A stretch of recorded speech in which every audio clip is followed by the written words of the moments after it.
Brasil, 1945. Em uma cidade de pouco mais de 20 mil habitantes, no interior de São Paulo, um menino de origem humilde revolucionou completamente o mercado financeiro brasileiro. Seu nome?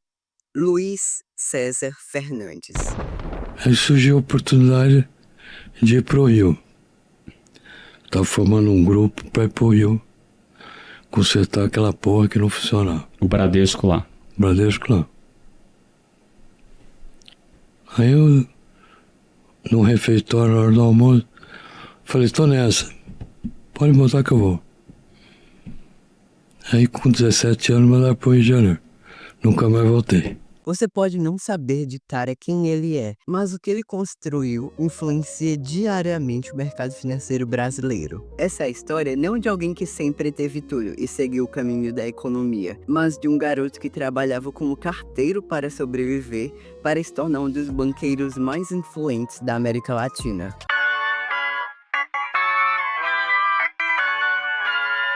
Muito bom dia a todos, o meu nome é Pedro Lima e hoje nós vamos conversar um pouco sobre o livro De Volta ao Jogo, da Aryan Abdallah, que conta a história do BTG Pactual e de seu fundador, César Fernandes. Bom, para começar a entender, nós precisamos primeiro entender o que era o Brasil nos anos 40. A industrialização ainda estava começando. O mercado financeiro era elementar, não havia instituições financeiras básicas. Para você ter noção, o Banco Central só foi criado na década de 60. Agora vamos entender Luiz César Fernandes. Ele nasceu em uma cidade muito afastada de São Paulo. Filho de uma caseira e de um servidor público, ele não queria seguir carreira como banqueiro. Na verdade, ele vinha de um mundo muito diferente. Ele queria seguir a carreira de padre. Só que como ele não gostava de seguir regras, ele acabou sendo expulso do seminário em que fazia parte. Então a carreira de padre acabou se distanciando muito. Aos 12 anos, depois de dar uma festa em sua casa sem perguntar aos seus pais, ele acabou tendo uma briga feia com eles. E com uma infância já marcada por abusos, ele preferiu sair da casa de seus pais para ir morar sem nada em São Paulo. Na capital paulista, ele acabou largando a escola para conseguir sobreviver. Ele conseguiu um emprego como entregador de cartas em um dos bancos que mais crescia na época, o Bradesco. Ele ficava vendo as pessoas do escritório usando terno e gravata e achava essas profissões muito mais divertidas do que a dele. Então ele começou a fazer o trabalho dele o mais rápido possível, para voltar ao escritório logo e ver as pessoas trabalhando. Quando um funcionário do banco pediu uma licença maternidade, ele viu o chefe dele muito sobrecarregado com todas as tarefas que tinha para fazer. Então ele se ofereceu para realizar boa parte dessas tarefas, dizendo que já sabia fazer, mesmo que não soubesse de absolutamente nada. Como você pode imaginar, ele cometeu muitos e muitos erros. Um funcionário observou isso e falou que não era daquela forma que seria crescer no banco. Então esse funcionário decidiu se oferecer para ensiná-lo. Foi nessa época que pela primeira vez ele começou a trabalhar em tempo integral. Tem um relato de que certa vez o banco sofreu com um problema de burocracia muito grande, em que o pessoal da agência não conseguia cancelar as contas correntes de alguns clientes.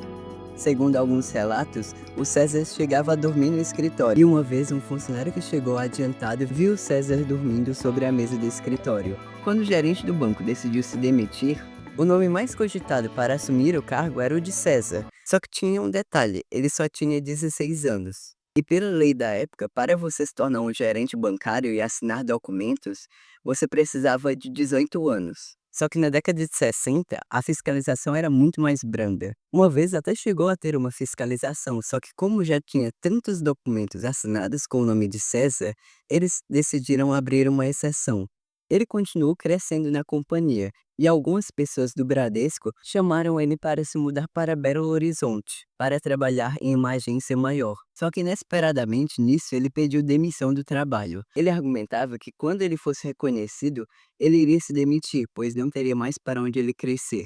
Aí chego lá, olha, nós estamos com problema em Belo Horizonte, corremos aqui e tal, melhor cara para ir para Belo Horizonte é você.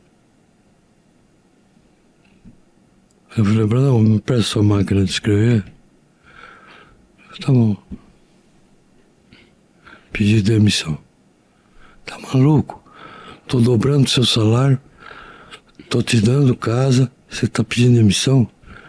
Porque lá em Madureira eu não pedi demissão, porque eu ia ser como um cara ruim, que foi para Madureira, não serve para nada. Agora estão dizendo que eu sou o melhor cara para cuidar da terceira maior agência do banco, que está toda cagada. Então vocês acham que eu tenho valor. Então agora é hora de sair. A carreira dele continuou crescendo. Ele chegou a trabalhar em outros bancos regionais, como o Banco Campina Grande. Mas a sua vida mudou de rumo completamente quando ele chegou na corretora Libra. Na Libra, ele conheceu um dos sócios da companhia, um jovem de família aristocrática chamado Jorge Paulo Lemann, que na época estava apenas começando sua carreira. Depois de um tempo, Lemann fica insatisfeito com a corretora e decide sair da companhia e fundar seu próprio banco, o Banco Garantia. O Jorge Paulo Lemann funda o Banco Garantia e chama como sócios Adolfo Campelo Gentil e Luiz César Fernandes. Como sócio de um banco agora, o Fernandes percebe na pele a ineficiência do setor financeiro brasileiro. Estamos falando do começo dos anos 70, com o sistema financeiro ainda muito básico. Jorge Paulo Lemann, por meio de alguns contatos, consegue organizar um intercâmbio no JP Morgan e no Goldman Sachs para que o César Fernandes aprenda um pouco mais sobre o sistema financeiro mais desenvolvido do mundo, o americano.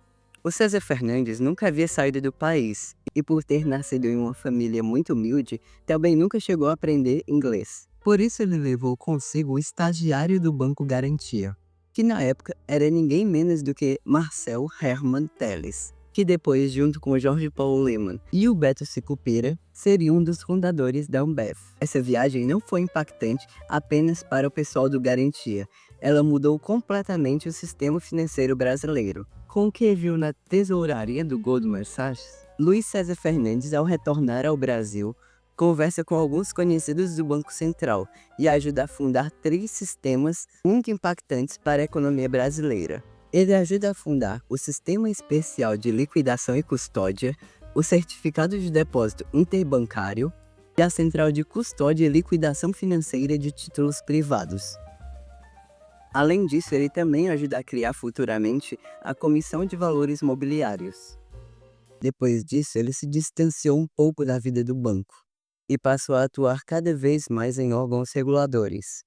Com isso, e com algumas desavenças com o novo sócio, Beto Sicupira, decide sair do banco e tirar um tempo sabático.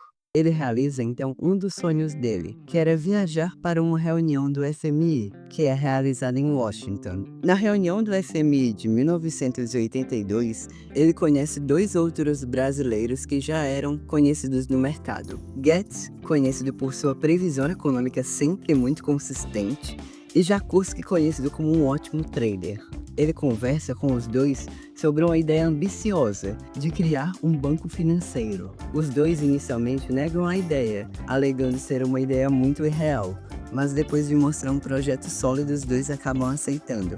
E assim nasce o Banco Mutual, que no último dia do ano de 1982 foi rebatizado para Pactual, já que já havia um banco com o nome Mutual. É a inicial do nome de Paulo Guedes, André Jakurski e César Fernandes. No Pactual também, o César Fernandes aplica um modelo muito pouco usado no Brasil, o modelo de partnerships, onde os melhores funcionários ganham o direito de se tornarem sócios da companhia. Esse modelo é um dos principais responsáveis por tornar o BTG Pactual do que ele é hoje. Fácil falar de cultura internamente aqui, porque a gente respira isso o tempo inteiro, a gente vê a meritocracia acontecendo. Agora, eu na área comercial é engraçado porque o cliente nota essa diferença.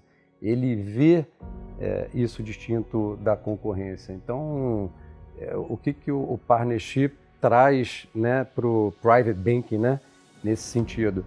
O cliente ele fala aqui com os donos, né, do negócio, ou em sua grande maioria os donos, né? E se não são donos, fala com as pessoas que querem virar donos e que têm cultura de dono já. E o que é legal é que a gente vê diariamente pessoas trazendo ideias novas e o banco fomentando esse tipo de cultura, né? E permitindo que as pessoas empreendam sem medo de errar. Eu costumo brincar que o Pactual, né, lá de trás, o BTG, é o meu filho mais velho. Tem 25 anos de banco, eu tenho uma filha de 24 e mais outras 2 filhas, então tenho 3 filhos e o BTG. Assim, dá um orgulho muito grande e eu vejo isso estampado na cara, né, no rosto de todos os nossos funcionários, dos nossos clientes e dos nossos ex-sócios. E o que é mais legal é que eu falo para as pessoas, as mesmas oportunidades que eu identifiquei e pude aproveitar lá atrás, ao longo da minha carreira, elas hoje estão brotando no banco todo dia. Todo dia tem uma área nova, tem uma área que começa pequena e que, se a pessoa quiser empreender, se dedicar, trabalhar duro, né, vai chegar no seu lugar ao sol aqui.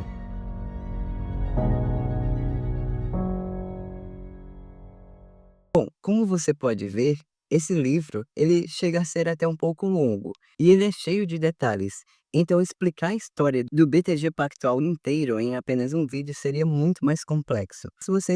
Mas se você quer um vídeo explicando sobre o funcionamento do BTG e o que aconteceu com os sócios fundadores a partir disso, deixa nos comentários que esse pode ser um dos próximos vídeos.